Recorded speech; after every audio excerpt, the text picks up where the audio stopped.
It's Lisa from Been There, Got Out. Today's interview is pretty much guaranteed to be fascinating. So, I found an Alaskan former police officer, law enforcement guy who also has a background, here he is, in negotiation. And he wrote a book on, let me see if I can, here we go. He wrote a book on sexual deviance, and I was like, "Oh, talk about, especially with his background in negotiating with deviant personalities." So here he is. Doug, welcome and thanks. I think I told you when we first talked that I had just been to Alaska with my kids, and it was probably, I've traveled a bit, the most gorgeous place in the entire world that I've ever been to. But I know, like you just said, that because it is so beautiful and so isolated and things are really spread out, that the rate of domestic violence is like higher than most places in the world as well. Yeah, well, thanks for having me, and I'm glad you got to go to Alaska. I'm biased, but it is the most beautiful place on earth. So that's pretty. Did you go to Ketchikan, Juneau, Anchorage? I went No, to Anchorage and then Anchorage. south to Seward and to Keatna and yeah, around that area. Yeah, if you made it to Homer, that's where I was born. That's the Yeah. furthest south you can go. Yeah, so that's where I was born at. Alaska's quite unique. We have a smaller population of about 700,000 residents, but a really high crime rate. And a lot of that can be the cold, the darkness. There's a high alcoholism rate in Alaska, drug use. So that leads to domestic violence. Also, when you're cooped up in a house or an apartment for 8 months a year in severe winters, things tend to get a little bit, argumentative, things like that. You don't have anywhere to escape to go out and leave. So that's problematic for Alaska. Another stat, per capita, we have the most serial killers on planet Earth.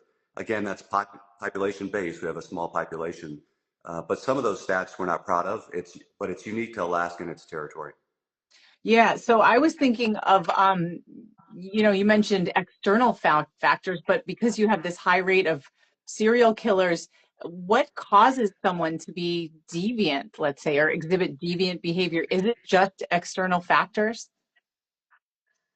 Gosh, I wish I knew that. That's way above my pay grade. If I could figure it out, we could prevent all the murders. I would love to do that.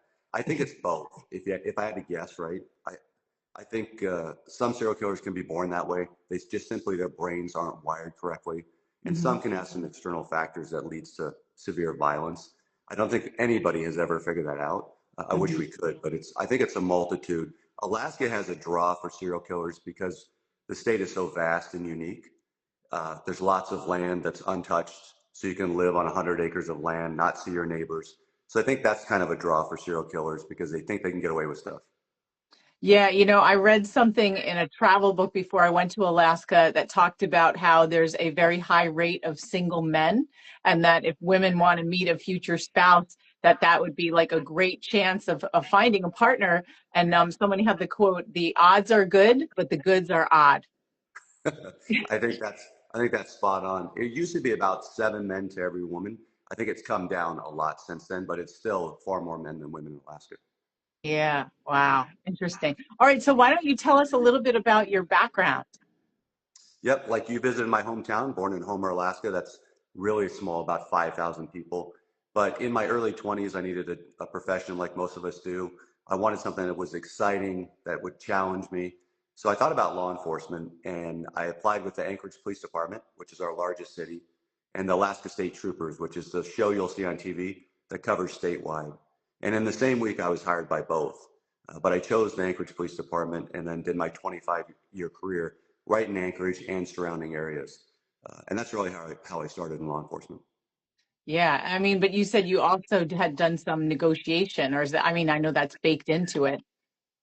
Yeah, How, so go ahead. yeah, as a cop, you can really do anything you want from detectives, negotiation, crime scene. So over the multitude of 25 years, if there's anything that could be done by a cop, I pretty much did it.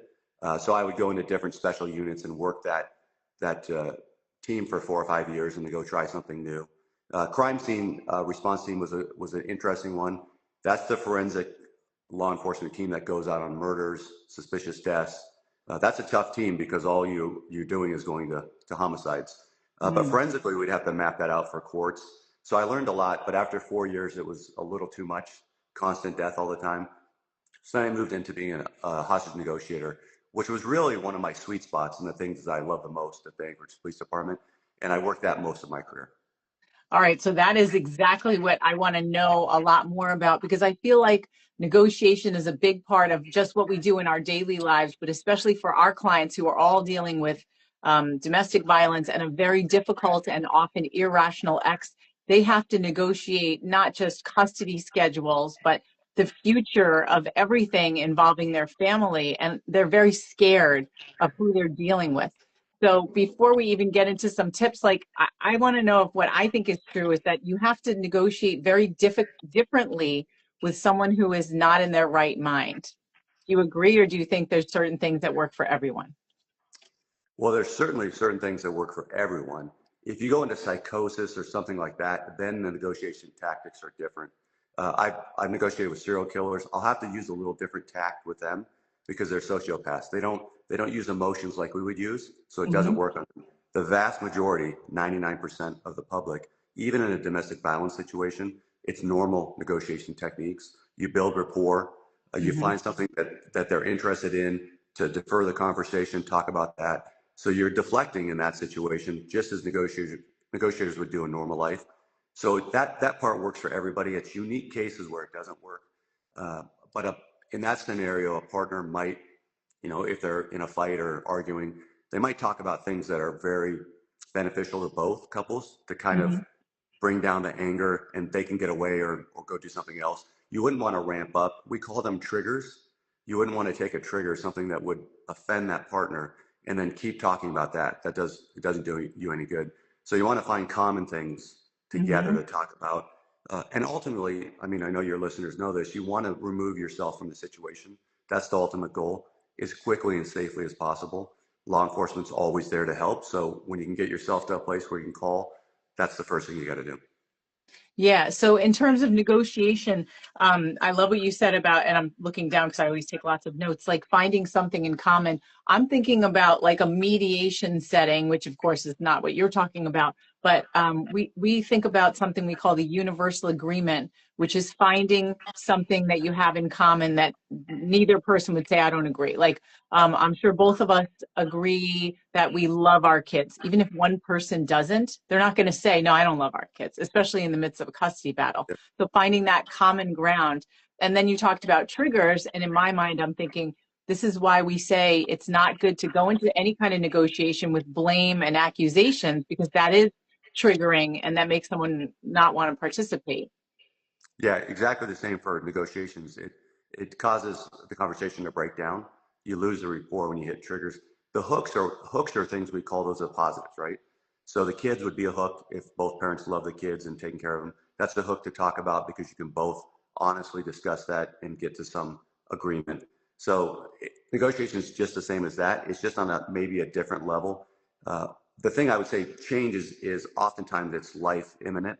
So negotiators can't make a mistake. Sometimes, obviously, in custody battles, you have a little more time sometimes. But as Mhm. negotiators, sometimes it's between life or death at that very moment. Let's say the individual had hostages, things like that. So you can't make a mistake. You have to be very focused in. And in law enforcement, you do a lot of taxing things physically in your Mhm. career. But the most drained I've ever been is after hostage negotiations, mentally and physically, because you have to focus in. These could take 5, 10 hours of constant negotiations to get the individual out safely. So it's quite unique, but I teach my kids negotiations. I use it every day. You use it to buy a car, buy a house, go on vacation. Negotiations is constant. It works in everyday family life as well. So it's good to learn. There's many books out there on it. So pretty cool. Yeah. What are some mistakes or misconceptions do you think that people have about negotiating with really difficult people? Besides that you shouldn't come in with blaming and accusing. Yeah, they think that you can lie to people. And so I taught future negotiators. I was the team lead for my team. And what I always taught them is you never lie. And that seems counterintuitive to law enforcement and talking to this individual who's killed multiple people. But you have to remember that individual who will ask me on the phone. I had a serial killer ask me on the phone, "Am I going to go to jail?" Mhm. He had two hostages. Obviously, I want him to come out without harming those hostages. He has a firearm. He's already killed people. We're in a bad situation. The wrong answer would be to say no, or probably not, or I'll talk to the judge or the prosecutor and we'll see what we can do. He absolutely knows that's a lie. Hmm. Now, I also don't want to tell him you're going to get a 135-year prison sentence because that's what he got. So what I say is, his name was Josh. I said, Josh, you know you're going to have to answer for the crimes that you did. Hmm. So there's going to be some accountability. And I left it at that. And he was okay with that. If I would have lied and said, no, you're going to prison for life, it would have broke down communications. He could have become violent, and then he would not trust me anymore. So the rapport is very important. It's extremely rare we have to lie. And I think in everyday life too, focus on the truth makes things much easier. People will catch you lying. And in relationships, that certainly doesn't help either. Yeah, it's interesting because as you described that story, I'm thinking you told the truth, but you were a little bit vague because he asked you a specific question and you answered. It's like you pivoted a little bit with your answer. Yeah, very good. You have to, because I don't want to, once I tell him he's going to go to prison for life, then those two hostages, I mean, their lives are in jeopardy. In his mind, he doesn't think like we do. So killing another individual is nothing to him. He wouldn't even blink at it. So I have to get him to where, if you say you're going to go to jail forever, he may become violent. So that's why I Mhm. pivoted on that. I answered truthfully, not with all of it, like you said, Mhm. but that's just to get him to where I need him to be to ultimately surrender, which he did. So it's interesting when you say you got him where you needed him to be. I wonder about him needing to feel like he was dealing with someone who would tell him the truth in terms of building rapport. Like I'm thinking, how important is, it's kind of a rhetorical question, but how important is trust and how do you start to establish that very quickly? Yeah, you establish it. I mean, the minute you talk on the phone via loudspeaker or whatever your communications is, we have throw phones that have both video and audio, just like your live Instagramming. Technology Mhm. is wonderful. So depending on how we're communicating, you establish trust. You're very straightforward with the individual. You tell them what's going to happen. When they come with demands like I want the helicopter to land and pick me up, you have to immediately shut that down and tell them it's not reasonable. That's never going to happen. So those things are important to get them focused on what we need to do is to come out. One thing I found on serial killers is they have massive egos. So Mhm. what works best is to play upon that ego. And as odd as it sounds, you tell them, their crimes. They've done an incredible job prior on covering up their crimes, things like that. They just light up and they want to talk about it more and more, which only incriminates them more, talking about Mhm. their own crimes. But they're very ego driven, and that's what I found works the best with those type of individuals is play on their ego, and eventually they'll come out. He probably knew he was going away to prison forever, but he couldn't help but want to talk about his ego and fulfill his crimes. They love to talk about him, and so that's what you have to focus on. It feels kind of bad as an investigator because you don't like the individual, you don't want to talk nice to him, but the ultimate goal is to get him out safely, get him in jail forever because it protects society. It's there's so many parallels, even though it's a completely different area. But when we do negotiation with our clients as well, we talk about is there anything positive you can focus on with this person? And ego is a huge part of their ex's mentality as well. So let's say, can you compliment something in particular on what they did to seem like a really good parent and how you appreciated something that they did because it's very disarming even though Yeah, it feels like "Ugh, I don't want to say anything, but it is really helpful because that's the goal. You want to keep them in the negotiation. You want them to feel good enough so that they don't run off and go to court. 100% correct. That works. That's exactly what we do as hostage negotiators. Yeah. Wow. Okay. So any other misconceptions people have? So you shouldn't lie. You shouldn't trigger people, but what are mistakes that, I mean, obviously most people aren't that listening are probably nobody is going to be in the same job as you, but mistakes that people make, let's say in domestic violence situations, when you are called out to an incident. I know domestic violence obviously is really high. Like, what do people do in the scene? Because emotions are so high that ends up harming themselves and possibly their case. Yeah, what I've seen a lot, and I've been on, I mean, hundreds, if not thousands, of domestic violence calls. Alaska is not unique. We have a high propensity. Alcoholism's a contributor on both parties when we go there. What I found is when we go out, as emotions are so amped up and high that often couples, partners would commit physical violence in front of the police on both ends. Just maybe a shove, a strike, or something because they would be so upset. that's an automatic arrest. We don't have any choice. It's mandated by state law if we see physical violence on one or the other. So you have to keep your emotions in check. It's so hard. I know it is. I mean, especially with your partner you've been involved with, you live 24 hours a day, but you've got to check your emotions. There's no other way around it. And I've seen spouses arrested that weren't necessarily the primary aggressor to cause all this, but they Mhm. committed an act while we were there or right before with a witness or something, and we had to arrest. And I felt horrible, but state law mandates it. So you have to control your emotions. Step away. What I found caused the most is both partners wanted to live in the same house. Nobody was leaving because that's their place. They shouldn't have to leave. And Mhm. ultimately, one or both got arrested. Easily preventable if you just left. It's not fun to leave. It's not fun to pack a bag up. But if things aren't going to work out, living together in a house it's a time bomb. It will never work. Somebody's going to end up getting arrested, and it's not worth it. So pack your bags if you got to go somewhere else. Let things chill down, and then re-engage is the best advice. Yeah. So as you're saying that, I'm thinking that one of the big complaints that our clients have is like, nobody's listening to me and nobody believes me. And what you said about how sometimes it's a victim who ends up getting arrested, we see that all the time. How does one deal with that when they have been the victim and then they end up with a restraining order? I know it's different legally, but just emotionally, that sense of injustice. What do you recommend to people? Yeah, that's a tough one, right? I feel horrible arresting an innocent victim, right? That was maybe had domestic violence on them. I would say like we go back to protecting yourself. So everybody has video in your phones, you have audio, things like that. In these tough situations, there's nothing that prohibits you from audio recording or video recording an Mhm. incident, especially if there's going to be violence or something like that. That's evidence for police. A lot of times we get there and it's a he said, she said type incident, right? And unless we can document injuries, specific facts, there's witnesses, very difficult to determine who did what. That's evidence. We use that all the time, but you have that at your fingertips with your phone. So don't be afraid to do that. It protects yourself. You could even tell your partner that you are recording, and maybe that'll prevent any physical violence. But again, you need to exit that situation. That's 100%. You've got to get out, or that partner has to leave for a little bit. Either way it's done, somebody has to go. I rarely have seen it work out where they both stayed and Mhm. lived happily ever after. It just doesn't work. They may have lasted a month or two, and the police were right back there. Yeah. Um, in terms of the audio and video recordings, how do you think AI is impacting things now? Because audios and videos can really be altered. It seems like it's becoming a problem. Boy, that's a bigger question also for law enforcement, since we have body cams and we videotape everything. Those can now be altered. I'm not saying by the police department, but once Mhm. they're public information, anybody can then grab that video and put whatever they want in it. That's going to Mhm. be a challenge, not just for this situation, law enforcement, but the nation and the world as a whole. I don't have an answer yet.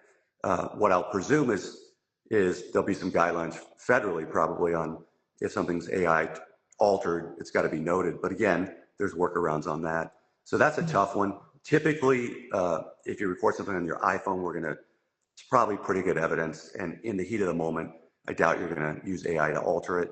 I mean, you have to Mhm. be pretty sophisticated. So safety wise, I still think you're safe to do that. In the future, boy, I don't know what's going to happen there.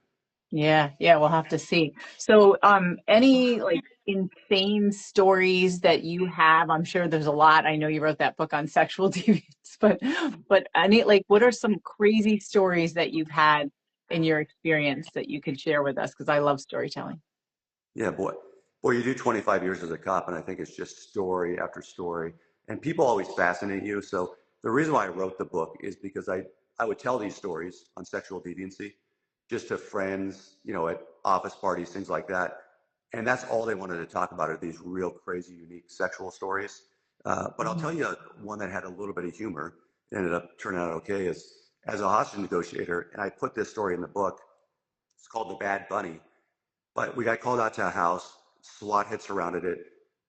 The lady inside had threatened to shoot everybody with a gun. She had called the hospitals. Her attorney threatened homicide on them. So they surrounded it. They called us out as negotiators. Well, I called into the house and I had to build a report with her.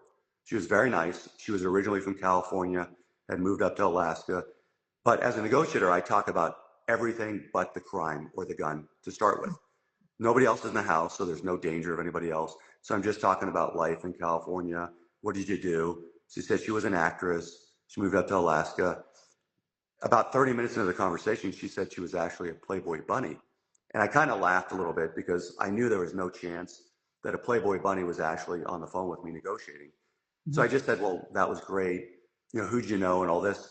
Long story short, we finally were able to have her come out of the house after several hours of negotiations. Uh, and the SWAT team, we left as negotiators, but the SWAT team said, you might want to come into the house. So we went in there, and sure enough, she was actually a centerfold, had it framed in her living room. This is many, many years back, but it taught me a great lesson because while I laughed it off secretly on the phone, you should believe people until you can disprove them. So that was a valuable lesson because I kind of shunned that and didn't talk about it much. She wanted to talk about it, but I thought it was a lie, and it turned out to be the truth. Mm-hmm. What was unique about her is she had planned to kill her 15-year-old son when he came home from school. And we had surrounded the house. That was never going to happen. So I she was remember waiting this for it. story. Mm-hmm. Yeah, she was waiting for it. The SWAT team uh, surrounded it. They knew they had to protect the kid. The kid gets off the bus from school, walks right by our SWAT team and right into the house. They missed him. And so they come and tell me this. I think we're going to have like a gunshot. Luckily, she was upstairs. The kid, as a lot of teenagers do, go downstairs and start playing video games or watching TV. Mm-hmm. Mom didn't even know he was home yet. So we were able to get her out before she did any harm to her kid. She suffered from severe mental illness, and we put her in, we got her some mental health help, which was very good. Not sure whatever happened to her, but that was a unique story. Again, that's on the lower extreme of the stories in the book. They Mm-hmm. ramp up from there. Yeah. Oh my gosh.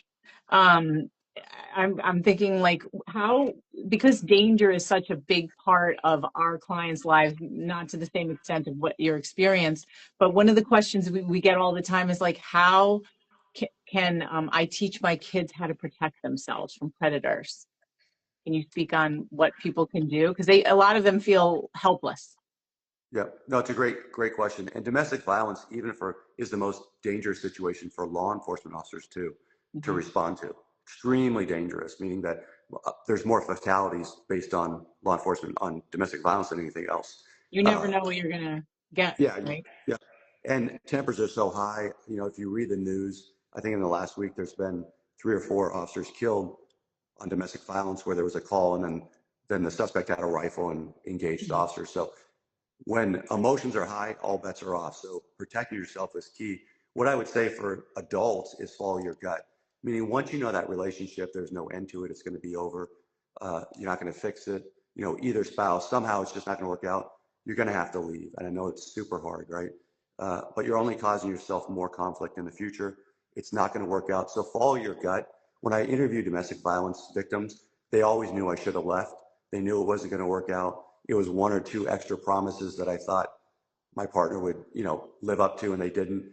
But in their Mhm. gut, they always knew. So my advice on following your gut's important, not just on domestic violence, but whether you're walking in an empty parking garage at 2 a.m. and something feels off, go back to a public place. Every victim I interview, they felt something inside them, and they knew they Mhm. shouldn't do this, but they decided, well, it can't happen to me, or it won't, and they did it, and they became a victim.